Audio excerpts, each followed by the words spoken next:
What's up, tribe? How you guys doing? Go ahead and hit that subscribe button, and I hope you like this video. This is gonna be a review for the Circle Atlanta season 1, episode 11.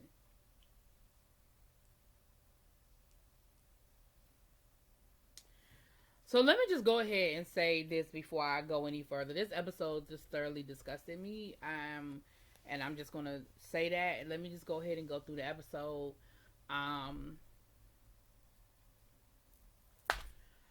So we pick up with the Melly argument with Tevin. Listen, at the end of the day, Tevin, you put your hand in Melly's face. Melly, you did what you said to Tevin. Y'all got to arguing. Tevin, you shoot him. It pissed him off. Tevin, listen. Can we normalize not saying what we won't do when we're in the middle of an argument? Because at the end of the day, when you're arguing and you're going back and forth, anything is liable to come out your mouth. You liable to do anything or say anything. So Tevin talking about something, I wouldn't have put my hands in his face because where I come from, that's fighting words. If you put your hands in somebody's face, you might as well slap them. Well, guess what? You put your hands in his face. You did.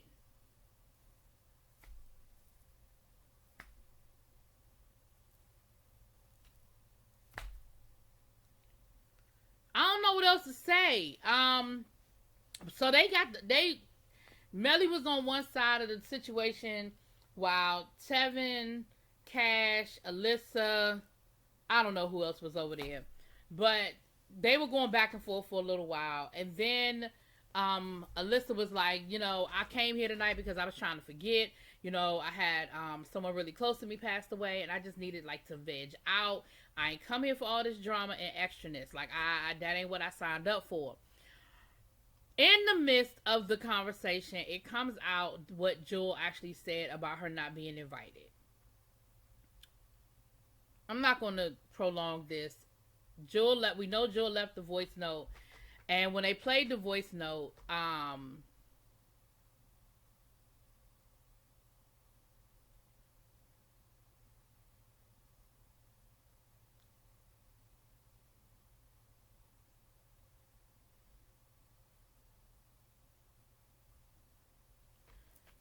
let me say this. Something Alyssa said hit me. Alyssa said, I have marched alongside of black people for Black Lives Matter, Trans Lives Matter, all of these things that I have put myself out there, and I've marched and I have stood in the gap for black people, only to be told that when I have an event, it is a black event and you are not invited. It makes me question, should I be out here protesting and standing with black people if that's how it's going to be? Now, what I'm going to say about that is, don't punish all of us for one ignorant motherfucker. And I'm sorry, that is what I have to say. I'm not going to call her out her name. I guess I did, so let me take that back. Because I wasn't going to say another word, but then I said motherfucker. Whatever, I said it. It is what it is. So Alyssa, no. Continue to do what you need to do. Continue to stand with who you want to stand with. Continue to march and support. Let me give y'all a little bit of a history lesson, because here's the thing that I don't think people understand. And I think maybe we need to understand this a little bit deeper and a little bit more before we go out here talking about we as black people don't need to include white people in our spaces. Listen, but not for white people, slavery doesn't get abolished. But not for white people, we don't see the success of the civil rights movement. As much as we want to sit here and perpetrate and act like we did it, guess what? We didn't. We didn't.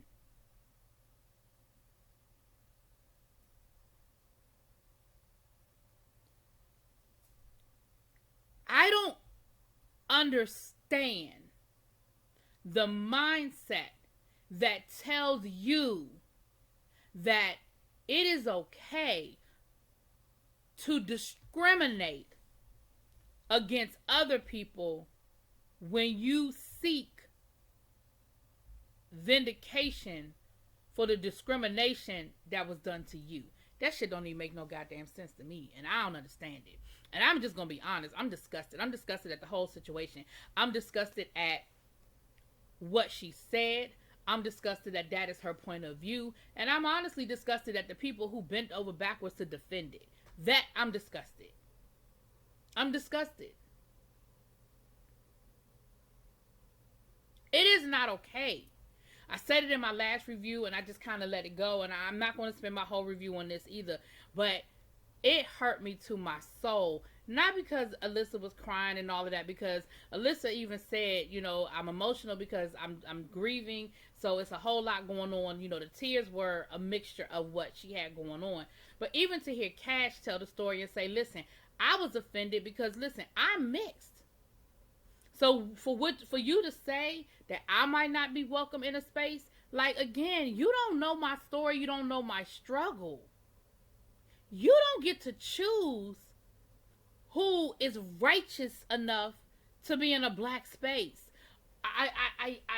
And you know, Melly brought us some very valid points and said, listen, there are, you know, BET, Black Entertainment Television, is still inclusive. HBCUs, still inclusive. It is a space that was created for black people, but it is inclusive of all people. Yeah, I don't. That just got to be some of the most ignorant shit I've ever heard in my life. I just can't. And here's the thing. That's your friend, but she wrong. She's just wrong.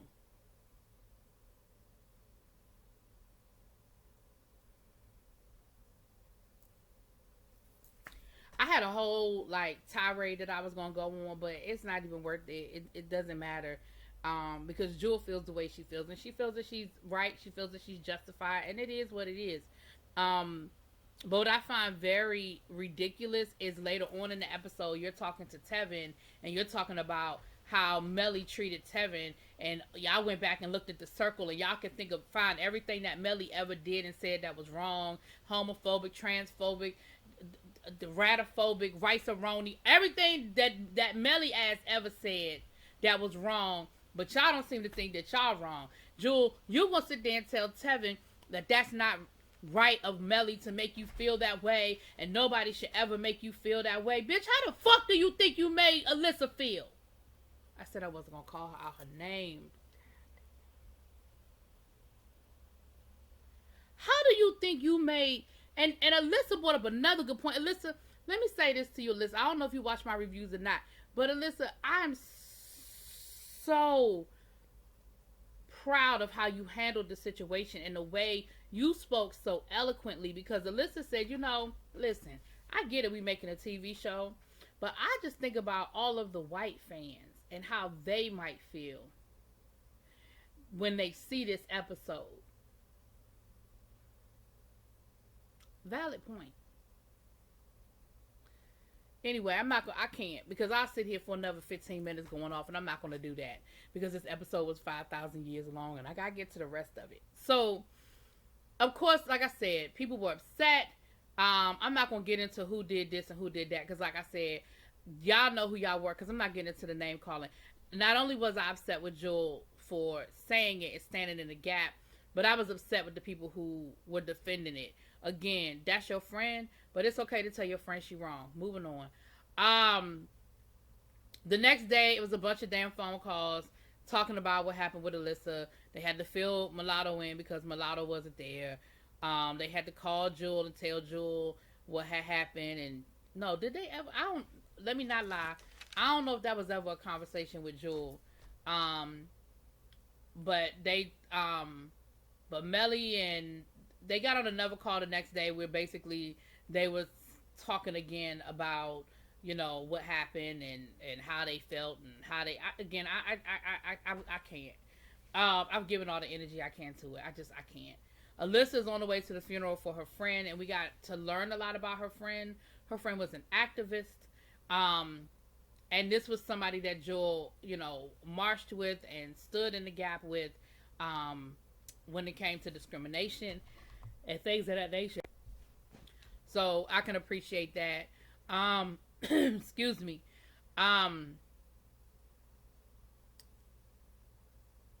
So Jewel, not Jewel, Lord, not Jewel. Alyssa, again, sorry for your loss. Her name was Monica Van Pelt, and so I just want to say her name again. Sorry for your loss, and sorry you had to go through what you went through. I'm going to apologize on behalf of the people who treated you like shit, because they're not going to do it, because they're going to feel justified in their ignorance, because that's what it is. It's fucking ignorance. Again, I can't. Okay, moving on. It was just a bunch of conversations back and forth, yada yada yada, child. I can't. Because this episode was just a lot of conversations. Again, we're on our way to the retreat. Everybody is getting ready to go to the retreat. Again, we see Martell, who can't come. He's going to the mountains with his boo things for the weekend. Jewel and Tevin are having a conversation, and again, that's when they're going back and they're reliving all the things that Melly ever did on the Circle New York, and how he was transphobic there, and he said this and he said that. Melly was talking about how putting your hand in his face is a trigger for him, and again, they're showing us old clips from the Circle New York where it was a trigger for him, and he said, listen, at the end of the day, him and Tevin are cool, but it is a very tentative situation. So anyway, we're getting ready for the we're on our way. Everybody's on their way to the retreat. Now, Jewel decides that since Martell can't come, there's a +1 because Mulatto's bringing her wife. But here's the difference, Jewel. Mulatto and her wife aren't staying, and Mulatto always brings her wife. She didn't say that from the first episode. If you see me, you're gonna see her. You see her, you see me. You see each other. Okay. But she decides that because Martell isn't coming, then that must mean she has a +1, and she decides that she's going to bring B Hawk. Now, for those of you who need your memory refreshed, B Hawk is the woman that Melly doesn't get along with, and that's where the whole transphobic situation came from, because Melly wouldn't use the proper pronouns, because Melly and B Hawk got beef, and Melly knew B Hawk before the transition. So listen, I'm not defending Melly. I ain't defending nothing Melly said. I'm just explaining to y'all what happened and who B Hawk is. Now, we get to the house. The first person there's Cash, and then and the rooms are already assigned, right? Eugene and Megabody are staying together. Dante and Tevin are staying together. Martell and Jewel, excuse me, are staying together. Ooh, sorry y'all. Martell and Jewel are staying together. Melly and Cash are staying together, and did I get everybody? I think that's everybody. Dante decides that he don't want. And Dante shows up second, and he decides that he don't want to stay in the room with Tevin, because him and Tevin, they just ain't got that vibe, is what he keeps saying. We just ain't connected. We just don't have that connection. No, AKA you want to stay in a room with somebody that you think you're gonna have sex with. First of all, was that a hickey on Dante's neck? Or was that a tattoo? Was that just a big ass hickey on his neck? If it was a tattoo, I don't think I noticed it before. But if it was a hickey, first of all, that is a giant fucking hickey. How big was the mouth that put that hickey on your neck? Second of all, we still doing hickeys?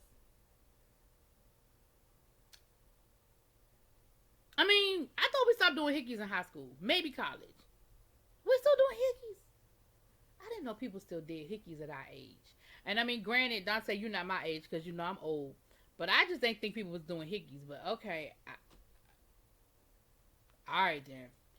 So, Mulatto gets there next. And Mulatto gets a tour of the house and everything. And because what Dante did was he decided that he was going to move the cars around, but they were on index cards, so he ripped them in half, and then he put the pieces where he wanted them. And he put himself in a room with Eugene, because he think he going to get him a piece, okay? He trying to get him a little piece, all right? Eugene was like, it's whatever, I don't care. And right behind Eugene came Megabody. Megabody wasn't feeling it. Megabody didn't like it. He didn't like the fact that the rooms had been switched around. He felt like the rooms should have been picked out, that they should have been able to like pull names out of a hat and just do it fairly that way. And he even, was making a comment about Cash and Melly, because Cash and Melly's room is on the first floor, which means they have access to pretty much everything and they're away from everybody else. They have their own bathroom. They have like the living room right there. The game room is like right outside of their bedroom. And so, I mean, they do have a sweet little location. But again, from what I can understand, the rooms were already pre-assigned. I ain't see Cash do it. So Mega was mad at he, and so he got nasty talking about something. Well, I'll stay where I want to stay, and Cash was like, "You won't stay in my room." He was like, "I'll stay where I want to stay." Cash was like, "I bet you won't." And then him and Eugene talking about something. I mean, we can move you. Cash was like, "I bet you won't move me." My thing is this: Cash might be the smallest one, well, outside of Tevin. Shit, hell, and Melly, but I bet you won't move him. I'm just saying. Now, Mega Body, you was my boo thing at the beginning of this season. I still like you though, Mega, but I felt like your anger was misdirected because the person that was moving cars around was Dante. Now, Mega went, so Dante was like, "I ain't know it was that serious. Fine, I'll put the cars back." So he put the cars back, but then Mega said he changed the cars back around again. Child, I don't know. I think Mega was happy at the thought of him and Eugene sharing a room, and he didn't like the fact that Dante was trying to encroach upon his situation. Okay, now Cash was on the couch editing his porn. Cause listen, Cash said, "What you won't do is stop me from my bag. Now I'll be here and I hang out with y'all, but I got work to do." And he was sitting on the couch editing porn. Listen, I'm not even mad at you. I'm not even mad at you, Cash. Do you, boo? Make that money. Don't let that money make you, baby. But again, I guess they finally got the whole room situation settled. And mind you, Melly ass still ain't there, child. Jewel comes walking in the door, and who is with Jewel? B-Hawk. And she's nicely introducing B-Hawk to everybody. And Mulatto immediately was like, "Oh, y'all are wrong." Talking to production. "Oh, y'all wrong." And of course, we got a flashback to the whole argument between Melly and Jewel back at the beginning of the season about B-Hawk. Eugene was like, "That name sounds familiar." Megabody knew what it was from the beginning. Megabody was like, "Oh, this about to be good. Oh, yeah, this about to be good." And then that's where it ends. Let me tell you something, Jewel. Not only are you disrespectful and ignorant as fuck, that wasn't a cool move. That wasn't cool as hell. That wasn't cool at all what you did. That wasn't cool at all. For you to know that those people have beef and for you to invite B-Hawk for the sole purpose of stirring up shit with Melly, that wasn't cool. But I guess we'll find out in a month and a half when we get the next episode what happened when Melly got to the retreat, child. Anyway, y'all let me know what y'all think. I'll talk to y'all later. Peace.